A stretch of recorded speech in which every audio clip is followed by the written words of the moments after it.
सद्गुरु तुकाराम महाराज की जय, संत शिरोमणी सावता महाराज की जय, समर्थ सद्गुरु श्री गजानन महाराज की जय, श्री संत माळू बाबा की जय, अत्रि ऋषी अनुसया माता की जय, नमः पार्वती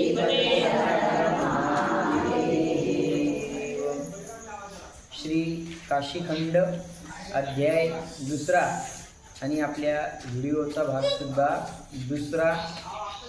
श्री गणेशाय नमः, श्री सरस्वती नमः, श्री गुरुभ्यो नमः, श्री मातृपितृभ्यो नमः, श्री सांब सदाशिवाय नमः. अध्याय दुसरा. आज आपण सुरू करत आहोत भक्तिपंत या ऑफिशियल चॅनलवर.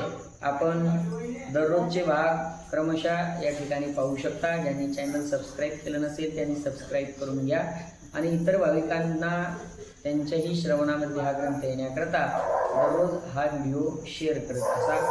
चला, पवित्र श्रावण मासामध्ये आपण काशीखंड हा भगवान शिवजींच्या कथेचा ग्रंथ चिंतनाकरता या ठिकाणी निवडलेला आहे. काल आपला पहिला अध्याय झाला, त्यामध्ये श्री या ग्रंथाचे जे रचयिते आहेत शिवदास गोमा महाराज यांनी 18 पुराणांची क्रमशः मांडणी सांगितली आणि श्लोक संख्या सांगितली. आता पुढील दुसऱ्या अध्यायामध्ये काय विषय आहे तो आपण आता सुरू करणार आहोत. मग ब्रह्मसुते पुढे येता, तव देखील शीत कराची दुहिता, त्या नर्मदेसी झाला वंदिता, नारद मुनी तो. आपण काल शेवटच्या टप्प्यामध्ये कथा अशी पाहिली होती की नारद आले होते कुठे, तर काशी क्षेत्रावर. काशी क्षेत्र भगवान शिवजींनी राहण्याकरता निर्माण केलं. तिथं कोण आलं? नारद. आणि तिथे पाहिलं तर चंद्राची कन्या नर्मदा आणि नारदांनी तिला वंदन केलं. बघा, ती मिनली असे कावेरी, त्या संगमी मुनी स्नान करी, दर्शन करून ओंकारी, मग नमन करीत असे. तिलाच कावेरी नावाची नदी एकत्रित आलेली आहे आणि त्या संगमावर नारद मुनींनी दर्शन करून ओंकार क्षत्री त्या ठिकाणी आणि ओंकारेश्वराचं नमन केलं. नर्मदेच्याच काठावर ओंकारेश्वर आहेत ना. मग पवन वेगी निघता झाला, तव पुढे विंध्याद्री देखिला, मग तो नारद संतोषला, देखून या रमणीय वन. आणि मग पुढे पवन वेगे विंध्याद्री पर्वताकडे गेलेले आहेत. तिथे सुंदर असं रमणीय वन आहे आणि नारदांनी ते त्या ठिकाणी पाहिलेलं आहे.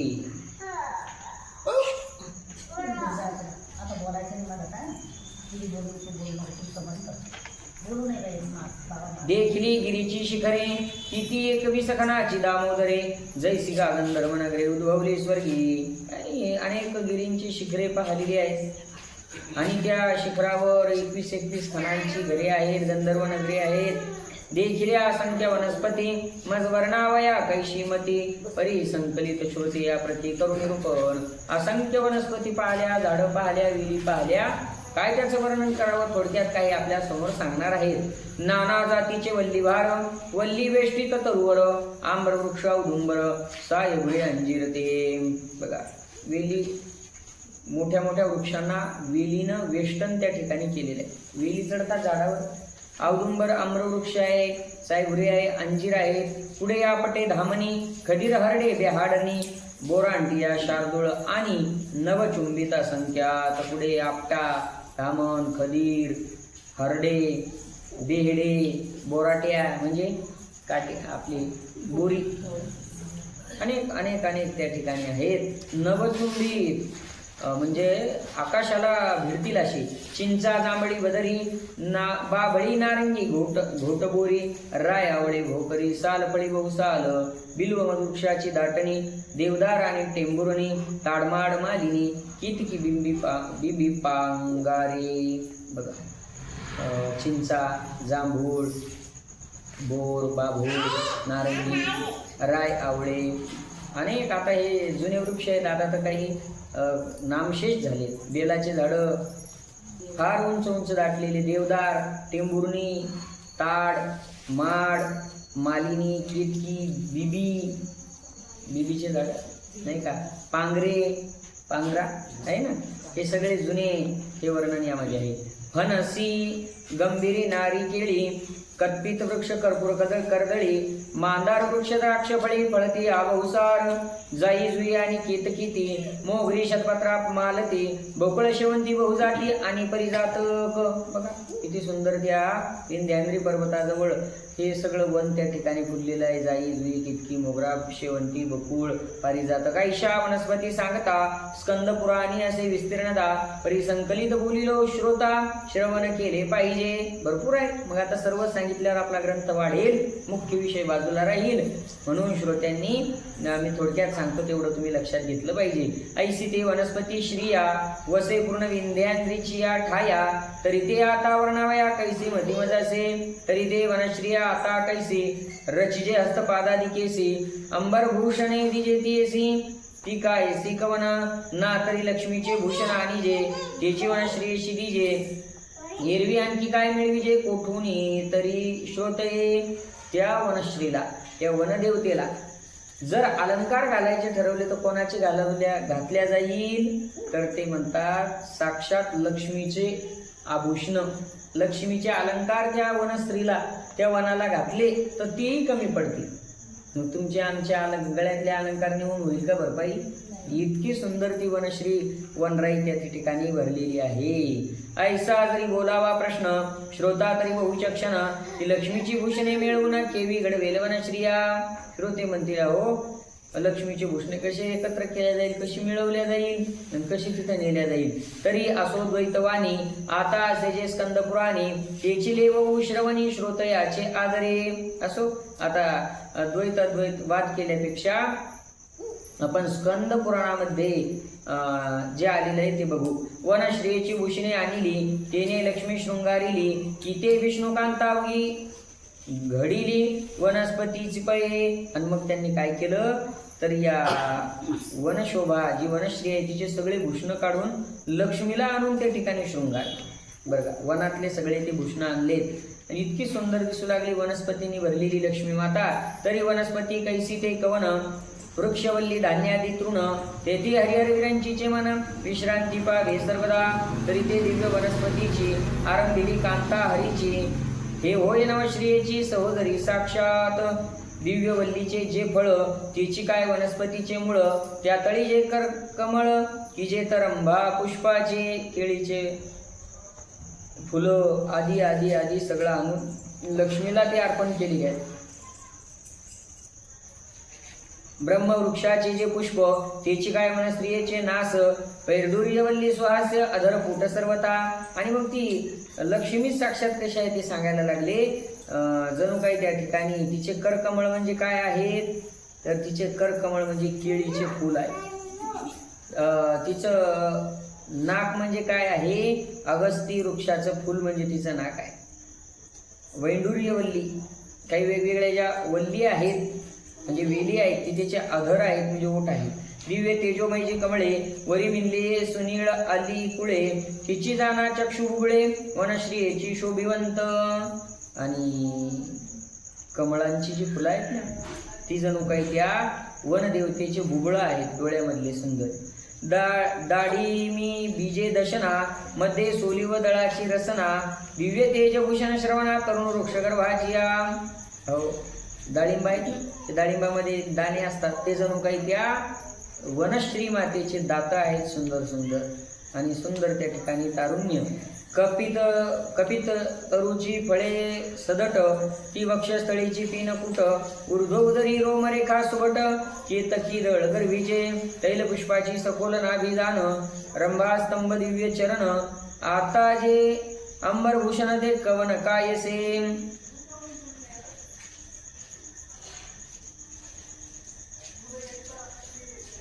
कवट फल आहे ना ते कवट फल म्हणजे जणू तिचे वक्षस्थळ आहेत आणि केतकी दळ गर्वीचे.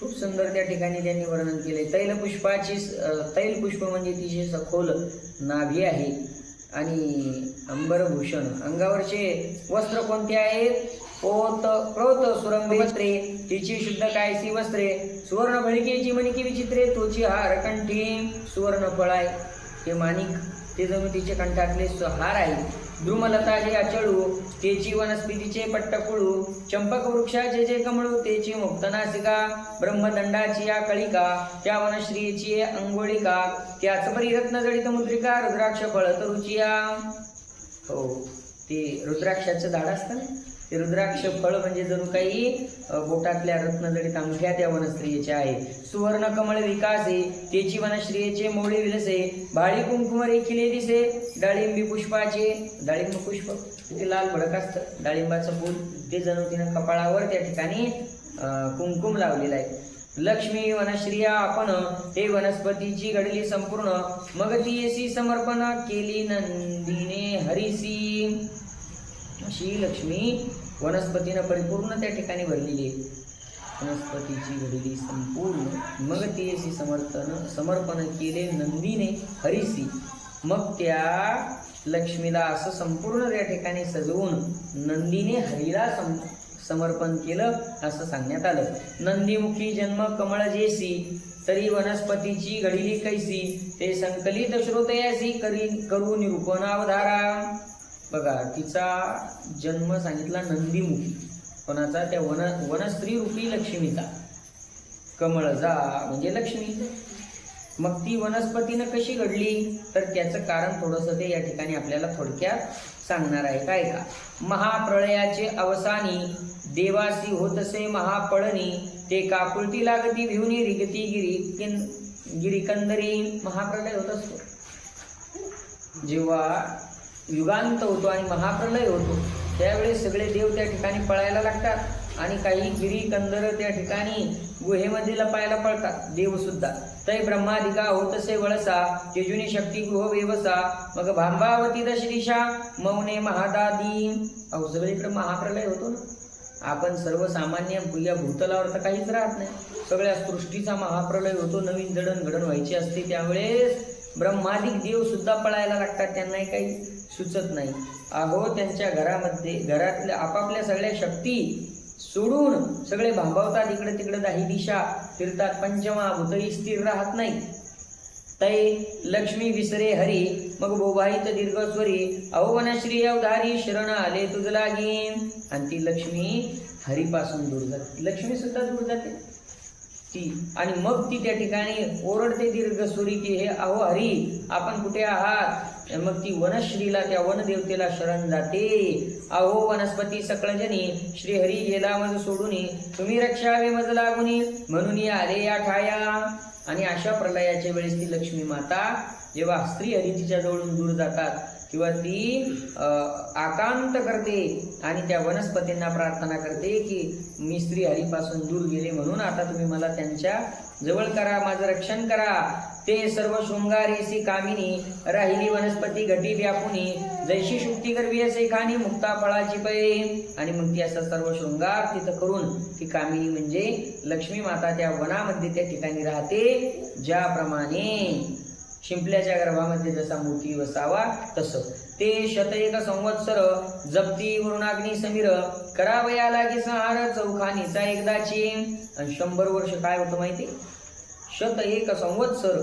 100 वर्ष त्या ठिकाणी वरुण अग्नी आणि वायू वरुण म्हणजे पाऊस अग्नी आणि वायू तिन्ही त्या ठिकाणी एवढे वाढतात इतका भयंकर पाणी पडतो हत्तीच्या सोंडासारख्या धारात तर कधी कधी इतका तापतो अग्नी की रात रांगोळी कधी कधी एवढा हवा सुटते की काहीच त्या ठिकाणी राहत नाही त्याला प्रलय होतो सगळ्या म्हणजे चौखानीचा संहार होतो अतिभयंकर पाऊस पडला तर जीवसृष्टी राहत नाही अति उष्णता झाली तरी जीवसृष्टी राहत नाही आणि अति वारा जर सुटला तरी सुद्धा थोडासा जर वावधन सुटलं तर अस्ताव्यस्त होतं सगळं जास्त पाणी पडलं तर मात्या वाहून जातात खडक उघडा पडतो आणि आग जर पेटली तर मग काहीच राहत नाही चौखानी आहेत ना जारज अंडज स्वेदज आणि उद्बीज म्हणजे बियापासून अंडज म्हणजे अंड्यातून स्वेदज म्हणजे घामातून आणि जारज म्हणजे पोटातून असे जन्म घेणारे 4 खाणी आहेत 4 खाणी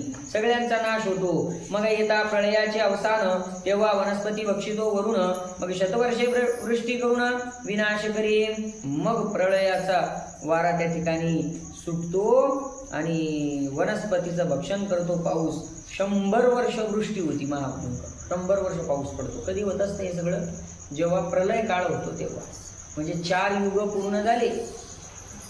त्रतयुग, त्रेतायुग, त्रेतायुग, द्वापारयुग आणि कलियुग ही चौकडी पूर्ण झाली की मग महाप्रलय त्या ठिकाणी होतो. सगळे त्या ठिकाणी अतिवृष्टी होते. मग ते जळ कोंदले त्रिभुवनी तयासी सहारितसे प्रळयवन्नी. मग असे त्रैलोक्य व्यापुनी महाज्वाळा तेची पै. मग 100 वर्ष पाऊस. मग त्यानंतर मग प्रलयाचा अग्नी. मग 100 वर्ष अग्नीच त्या ठिकाणी महाज्वाळा पेटते. ऐसा त्रिभुवनीचा ज्वाळ तो महाप्रलयाचा वळवानळ. त्यासी जडपोनी करी कवळ महाचंडवात तो. 100 वर्ष अग्नी झाल्यानंतर मग पुन्हा 100 वर्ष महावात खूप मोठा हवा त्या ठिकाणी सुटते जोरात. चंडवात कोंदाटला तो महादाकाशे ग्रासिला. महातत्वी समरस झाला पंचभूतांच्या. आणि मग तो वायू एवढा वायू की तो महादाकाशाला आकाशाला सुद्धा गिळून टाकतो. इतका मोठा वायू त्या ठिकाणी सुटतो आणि सगळे पंचमहाभूत एकमेकात विलीन होऊन जातात. वरुणे बक्षिल्या वनस्पती तयाच्या घटी लक्ष्मी होती. मग तयावरून प्रति बक्षिले वडवानळे. पावसानं कोणाला भक्षण केलं? वनस्पतीला. त्या वनस्पतीमध्ये कोण लपलेली होती? लक्ष्मी. विष्णूपासून तिचा वियोग झाला म्हणून तिथं आलेली होती ना ती. आणि मग त्या वरुणाला पावसाला कोण भक्षण केलं? अग्नीनं. 100 वर्ष अग्नी.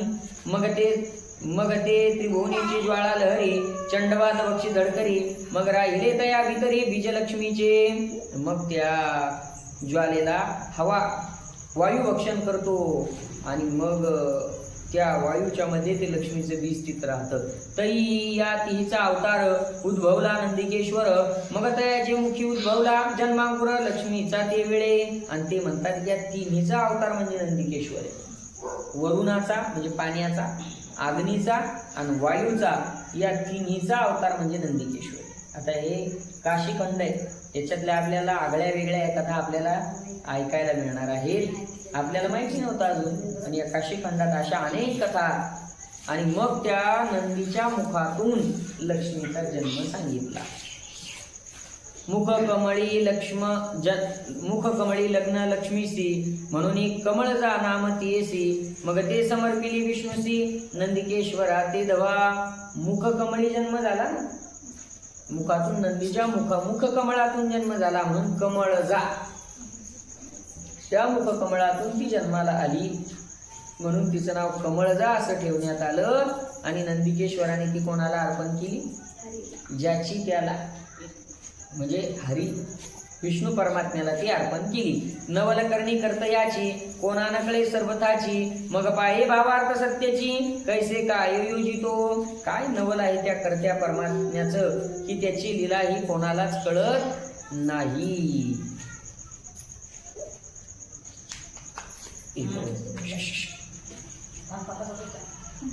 नंदीचे वदना माझारी रसना मुख देतसे लहरी.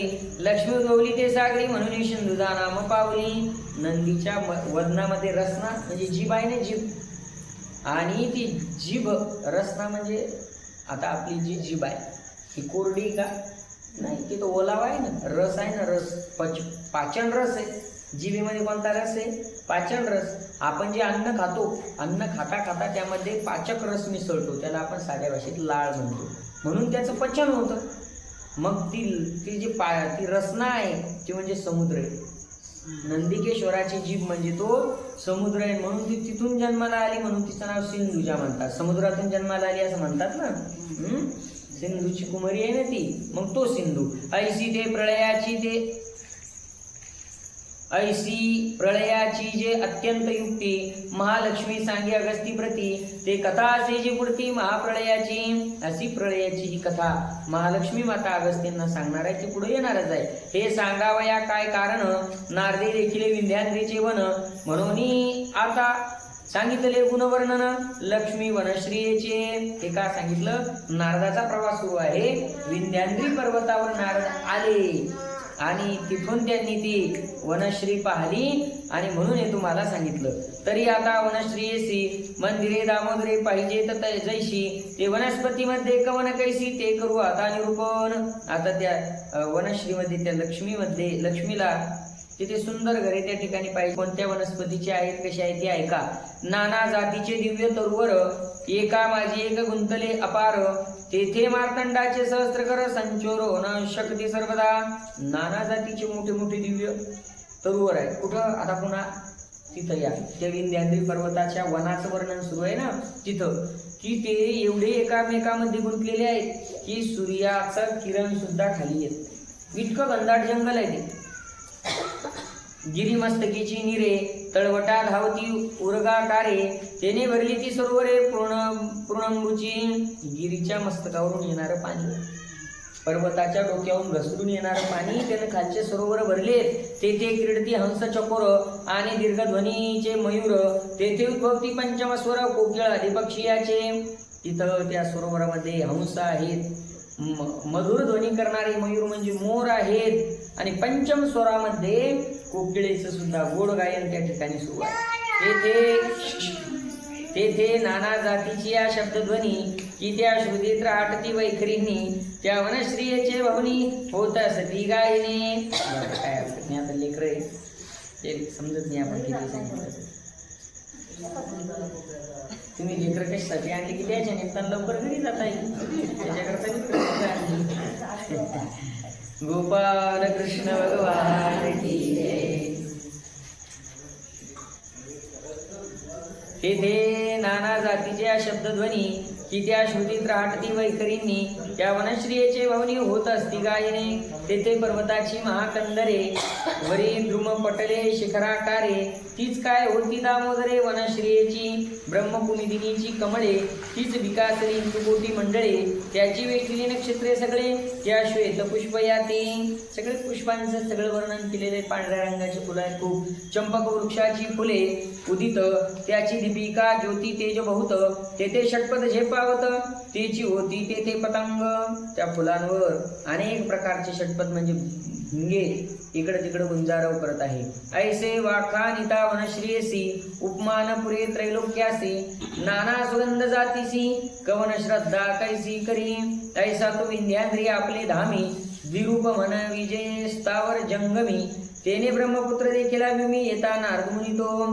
असा तो विंध्याद्री आपल्या ठिकाणी वास करत असताना विंध्याद्री पर्वत तिथे ब्रह्मपुत्र नारद मुनी आले. त्यांनी ते पाहिले. देखिला ब्रह्मचर्य कासोटा मृगाजिने शोभला जोगटा दंडक मंडलो मस्तकी जटा वात स्पर्शे उडता ती.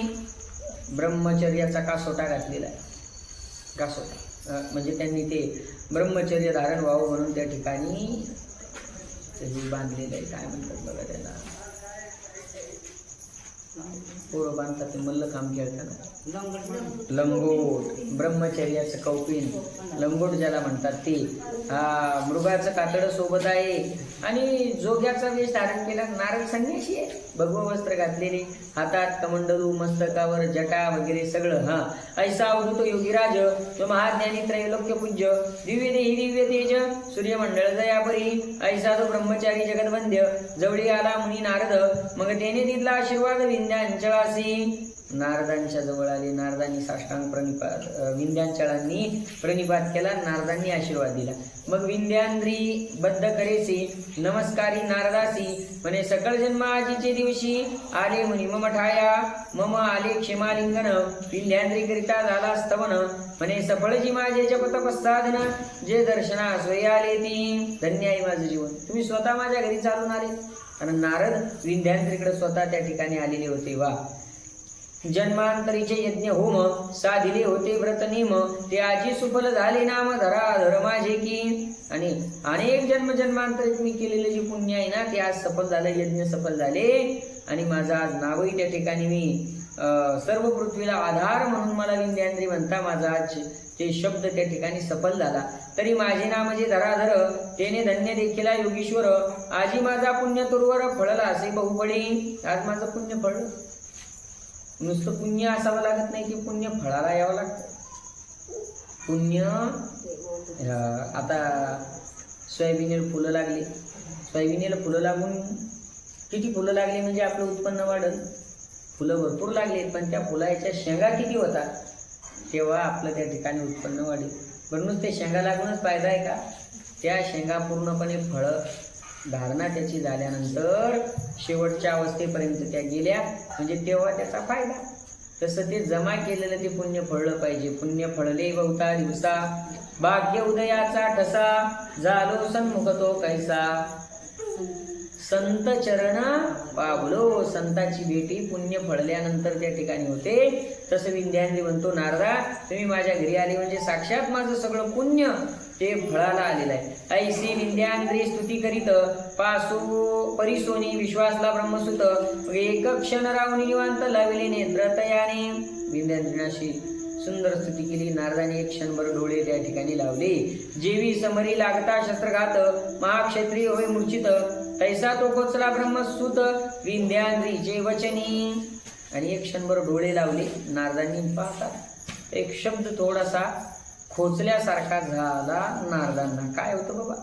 मग शैलवदे नारदाप्रती स्वामी का हो तुम्ही विश्राम लेती, क्षमा करून वजप्रती श्रवण करवा स्वामी या. मग तो म्हणतो विंध्याद्री नारदांना तुम्ही का थकलेत स्वामी, का दमलेत, मला क्षमा करा माझं काही चुकलं असेल तर, आणि मला सांगा. मग नारदवदे मधुर वाणी आम्ही गमन करतो त्रिभुवनी, तरी विपरीत ऐकले श्रवणी आजी यावेळे. नारदांनी सांगितलं. विंध्याद्रीने ओळखलं तुमच्या चेहऱ्यावर आडी पडली कपाळावर, आणि एवढी स्तुती करतो तरी. ते म्हणाले मला एक गोष्ट थोडीशी वेगळी दिसली या त्रिभुवनामध्ये, मी ती तुम्हाला सांगतो ऐका म्हणे. धराधर नाम तुझ प्रत, हे तुझ्या ठाई विपरीत, ते ऐकिले आजी सत्य म्हणून मौन धरिले. तुझं नाव धराधर म्हणजे पृथ्वीला आधार आहे तुझा असं तुला म्हणतात, पण हे मला थोडंसं वेगळंच वाटलं म्हणे म्हणून मी चुप बसलो. धराधर नामाचे गिरीवर तेही नाही म्हणवित धराधर, परी तुझ्या ठाई या गोचर ऐकिले जाणे. शैल हे नाम नव्हे तुझे, या नामाचे असे थोर ओझे, तरी प्रत्युत्तर परिशे माझे गिरिविरा तू ये समयी. तू स्वतःला शैल पर्वत म्हणतो आणि मग तो तर फार मोठा आहे, पण माझं याच्यावर एक उत्तर आहे, तू ऐक. त्या विंध्याद्री पर्वताला नारद मुनी काय उत्तर देतात ऐका. अष्टकुळाचळ रचिले पृथ्वीवरी, अवघ्याचा स्वामी हेमांद्री, नाही अनुवादिली त्याची वैखरी, हे गुण नाम जाणावे. अष्टकुळ त्या ठिकाणी 8 मुख्य पर्वत रचले आणि त्या सगळ्यांचा मुख्य स्वामी आहे हेमांद्री पर्वत म्हणजे हिमालय. आणि नाही अनुवादली त्याची वैखरी, अजून त्याच्या मुखातून हे शब्द त्या ठिकाणी निघले नाहीत आणि तू कसं काय हे शब्द बाहेर काढले. अरे धराधर नाम त्या मीरूचे, सर्व गिरीवर दास्य करीती त्याचे, हे वृथा उत्तर तुझ्या वैखरीचे अनुदला असे गिरीवरा. तर धराधरे नाम मेरू पर्वताचं आहे, कारण मेरू सगळ्यांना आधार आहे. मेरू पर्वत मेरू पर्वत हा सगळ्यात श्रेष्ठ पर्वत आहे. मेरू नाही का, माळीमध्ये सगळ्यात श्रेष्ठ मणी कोणता? मेरू मणी. तो सगळ्यांचा आधार आहे. तो असला म्हणजे मग सगळ्या मण्याची किंमत. तसं त्या ठिकाणी हा मेरू पर्वत म्हणजे धरणी मातेचा आधार आहे. आणि मग विंध्याद्री तू कसा काय स्वतःला धराधर म्हणतोस?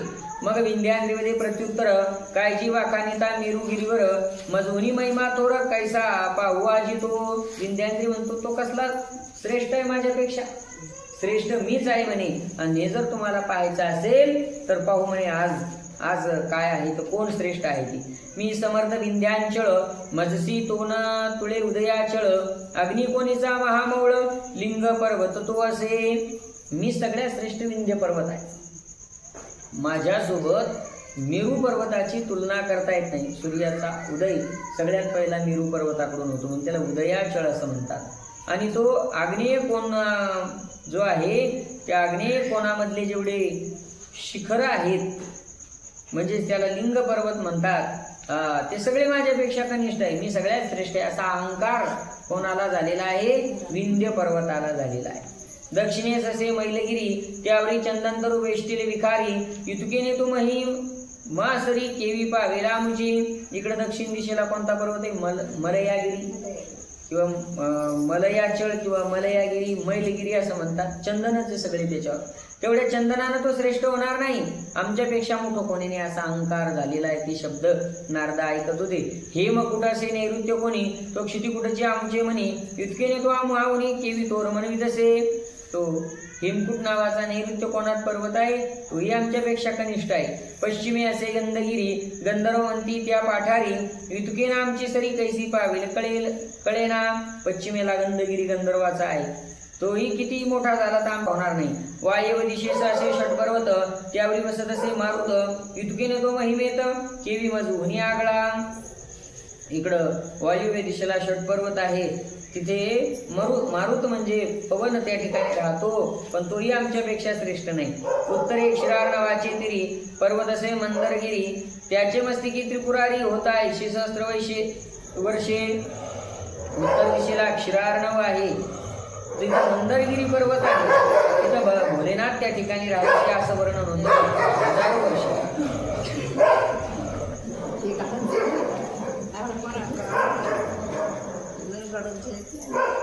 गोपाल कृष्ण भगवान की जय. रुद्रगिरी असे ईशान कोणी तेथे असती एकादशी शुळपानी तो आमचे स्पर्धेला मी तुळेल कैसानी नव्हे. रुद्रगिरी पर्वत ईशान्य कोणाला पण तोही आमच्या स्पर्धेत टिकत नाही. अमृतवल्ली असे द्रोणाचळी म्हणून श्रेष्ठ या भूतळी परी आमची स्पर्धेची नवाळी पावेल कैसा. द्रोणाचळ पर्वत आहे अमृताच्या वेली आहेत त्याच्यावर औषधी आहेत वल्ली आहेत तोही आमच्या एवढा नाही. अशा प्रकारे विंध्य पर्वत सगळं सांगायला लागला. तुम्ही वाखानिता ज्याचे महत्व त्या हेमगिरी सकळांचे स्वामित्व तरी त्याच्या ठाई असे जडत्व तो आम्हा केवी तुळो पाहे. तुम्ही हिमालय आमच्यापेक्षा श्रेष्ठ म्हणता ना परंतु तो हेमगिरी जड आहे आमच्या पुढं तो श्रेष्ठ नाही. ऐसे ऐकून न्यूनता क्रोध नावरीची ब्रह्मसुता त्यानंतर झाला असे बोलता विंध्या देसी पाहे पा. हे सगळं ऐकलं नारदांनी. नारदाला राग आला म्हणे किती अहंकारानं बोलतो हा आणि आपला राग काही त्यांना आवडला नाही. ते काय म्हणतात विंध्य पर्वताला गिरीचा प्रताप सर्व व्यर्थ आपण म्हणविसी समर्थ ऐसा कोणता रे पुरुषार्थ असेल तुझा न कळे. सगळ्या पर्वतापेक्षा तू श्रेष्ठ आहे म्हणतो असा काय मोठेपणा आहे तुझ्याकडं मला तर काही कळे ना म्हणे.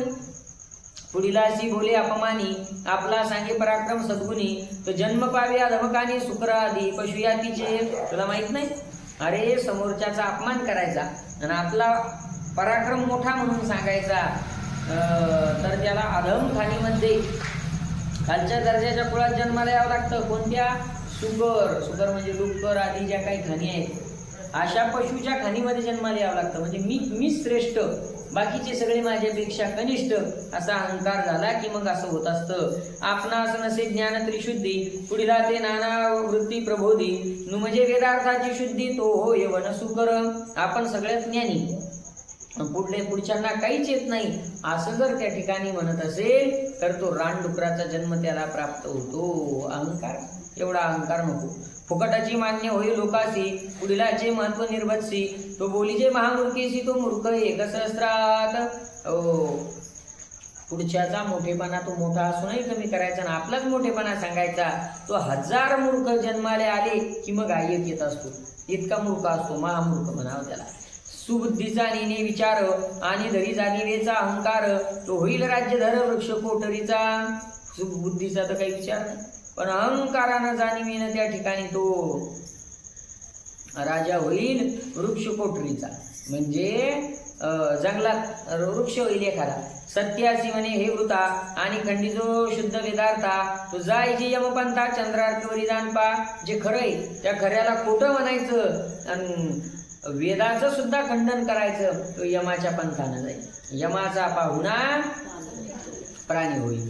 सत्याचा मानी त्रास असत्याचा करी हव्यास तो निश्चय जाणावा पुरुष अल्पायुष्य सर्वता. सत्य त्याला असं त्रास देतो आणि असत्य त्याला हवं वाटतं असा जर पुरुष असेल तर तो अल्पायुष्य जाणावा. अल्पायुष्य भेटतं त्याला म्हणून असत्यवाणी त्या ठिकाणी बोलू नये असत्याचं साथही देऊ नये. सत्पुरुषाची करी निर्भत्सा आणि खंडी पुढीलाची आशा तरी तो होई यमदंडे पिसा 30 सहस्त्र वर्षेवरी. सत्पुरुषाची साधू संताची निर्भत्सना द्वेष करायचा निंदा करायची आणि पुढच्याच्या सगळे बोलण्याचं खंडन करायचं. यमदंड त्याला 30,000 वर्षापर्यंत नरकामध्ये ढकलून देतात. उगीच मान्यता अवघे, पुढीला आपले श्रेय सांगे, परद्रव्य हरणी चित्तवृत्तीनं भंगे, तो एक मूर्ख जाणावा. मूर्खाचे लक्षणच सांगितलं. उगीच मान्यता, खोटी मान्यता आपल्या अंगावर ओढून आणली. हे मीच केलेलं आहे, मी होतो म्हणून ते झालं, आमच्यामुळं झालं, ही उगीच मान्यता त्या ठिकाणी. आणि त्यानंतर काय सांगितलं, दुसऱ्याचं जे श्रेय, एखाद्यानं जर काम केलं तर ते आपण केलं म्हणून सांगायचं. एखाद्याने एखादं काम केलं तर नाही नाही नाही नाही ती आम्हीच केलं म्हणून सांगायचं. दुसऱ्याचं द्रव्य हरण करण्याची, दुसऱ्याचं पैसा धन त्या ठिकाणी आपलं करून घेण्याची बुद्धी ज्याच्याकडे आहे तो एक मूर्ख जाणावा. सत्पात्र देखील या दृष्टी न वंचित याची भेटे, न्यायोपार्जितीचे धान्य मुष्टी ते कोटी पुण्य जाणावे. सत्पात्री एखादा भिक्षुक आला. सत्पात्री म्हणजे ज्याला दान दिल्यानं पुण्य मिळतं. कुपात्री दान नसावं. दान देताना कोणाला द्यायचं कळलं पाहिजे. वाईट ठिकाणी आपण जर दान दिलं तर ते सत्पात्री दान होत नाही, ते पावन होत नाही. आपण दिलेला पैसा हा नक्की चांगल्या कामात वापरला जातो का, उरलेल्या पैशाचा योग्य हिशोब होऊन तो पैसा पुन्हा परमार्थाच्या कामी लागतो का, असा जर दिला तरच तो पैसा देऊन फायदा आहे. नाहीतर आपल्याला त्याचं पुण्य लागत नाही. आपल्याकडे तो साधी म्हणती, गाढवानं शेत खाल्लं पापना पुण्य. पाप लागत नाही कारण त्याचं पोट भरलं, आणि पुण्य होत नाही कारण ते गद आहे. म्हणून त्या ठिकाणी आपण दान देत असताना सत्पात्री दान दिलं पाहिजे. चांगल्या ठिकाणी दान द्यायचं. आणि धान्य मुठभर जरी धान्य दिलं मग असं सत्पात्री चांगल्या माणसाला थोडं जरी दान दिलं चांगल्या ठिकाणी मग त्याचं कोटी गुणानं पुण्य प्राप्त होतं. नाहीतर आपण दान द्यायचं, त्यानं बस स्टँडवर जाऊन विकायचं आणि मग दुसरेच कामं करायचे. अशी लोक गावात फिरतात ना, ती देवाच्या नावानं पैसे मागतात, धान्य मागतात, इथं भंडारा करायचा आणि तिथं भंडारा करायचा असतात. ते बाहेरची येतात लोक, ती काही ते ॲटो घेऊनच येतात. आता पावत्यात तयार असतात त्यांच्या. पावत्या आल्या की आम्ही कुठं चाललो तर माहुरले चाललो, आम्ही कुठं चाललो तर इकडं चाललो, तिकडं चाललो. तिथं पंपाजवळ तंबू वाचतो द्यायचा. काय अंगावरचे कपडे ते माळा काढून टाकतात, भक्षण करतात, अपेय पितात. अशा ठिकाणी दान जर दिलं त्याचं पुण्य होत नाही. अन्यायाने द्रव्य हरी आणि जो ब्राह्मण भोजन करी तो दातागिरी गंधरी भोगिना योनी निरंतर. अन्यायानं पैसा जमा केला आणि तो ब्राह्मणाची पंगत घातली त्यानं, पैसा लोकांचे मुंडके मोडून आणला, मग त्याला नाना योनी निरंतर पाप भोगावं लागतं. लोकांना वाटायचं तर दिलं नाही, त्याच्या हक्काचं आहे ते आलेलं ते द्यायचं नाही. मग भंडाऱ्यात एक कट्टा द्यायचा आणि लोकांना द्यायला बेजार करायचं, द्यायचं नाही, कुठं कुठं वाटायचंच नाही. मग त्याला काही पुण्य लाभत नाही. आता तू करशी मेरुशी स्पर्धा, ऐशा धर्माची या युक्ती नारद सांगी विंध्याद्री प्रती. आता तुम्ही व्हावे का क्षितिपती विंध्याचळ पर्वताचा. अशा धर्माच्या अनेक गोष्टी नारदाने विंध्याद्री पर्वताला सांगितल्या. का सांगितल्या? त्याला अहंकार झाला होता म्हणून. आणि म्हणून सगळ्या सांगून सांगितलं की सांग बाबा तू कसा काय याचा पर्वताचा राजा आहे. आता तू करशी मेरुशी स्पर्धा तरी शैलामान होसी रे विविधा, परी मेरू तुल्य न होसी कदा, तरी करावे मेरूचे दास्य. म्हणून तू काही स्पर्धा करू नको, त्यापेक्षा काय कर, मेरूची तुलना तुझ्याकडून होऊ शकत नाही म्हणून तू मेरूचं दास्यत्व कर असं नारद म्हणतात. तू आणि शिदिले गिरीवर आता पृथ्वीवरी तुझी थोर, ऐसे दुनिया ब्रह्मकुमार नित्ता झाला ते दुनिया. तू सगळ्यांची निंदा केली आणि सगळ्या पृथ्वीवर तू श्रेष्ठ आहे म्हटलास. बाबा बघ म्हणे आता तुला काय करायचं. नारद तिथून निघले, पाय काढता पाय नारदांनी केला आणि निघून चालले. बघा काय केलं तर त्यांनी. संत स्वतःहून घरी चालत आले होते. मग हा काय सांगत होता, महाराज बस आता इथून बस तिथं दिसतं ना ते आपलंच आहे. काय करा नव्हतं बापाच्या काळात, सगळं गरिबीत दुःख होत जीवन घातलं.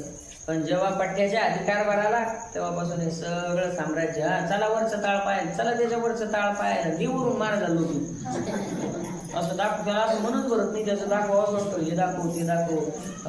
जो प्लॉट पहिले गेलो होता मग शेजारचा इकाऊ निघाला, तो घेतला आणि त्याचं असं ते सगळं असा अहंकार उत्पन्न झाला. नारदाच्या लक्षात आलं हा सगळा अहंकारी नारदाने तिथून काढता पाहिजे का. थांबलेच नाही नारद, मी तर काय थांबायचं, ते सगळं संसारच सांगायला लागलं. नारायण म्हणून राहिले मी सगळं सोडून दिलं तू अहो महाराज घरी येतात, घर ते सगळं सोडून आणि पुन्हा ते घरदारांना संसार हिंडवतो नाही का. ते कटाळतात महाराज आणि सत्यात जातात आणि ती पुन्हा दाखवते हे आमचं किचन आणि हे आमचं बेडरूम आणि हे आमचं बाथरूम. गोपाल कृष्ण भगवान की जय.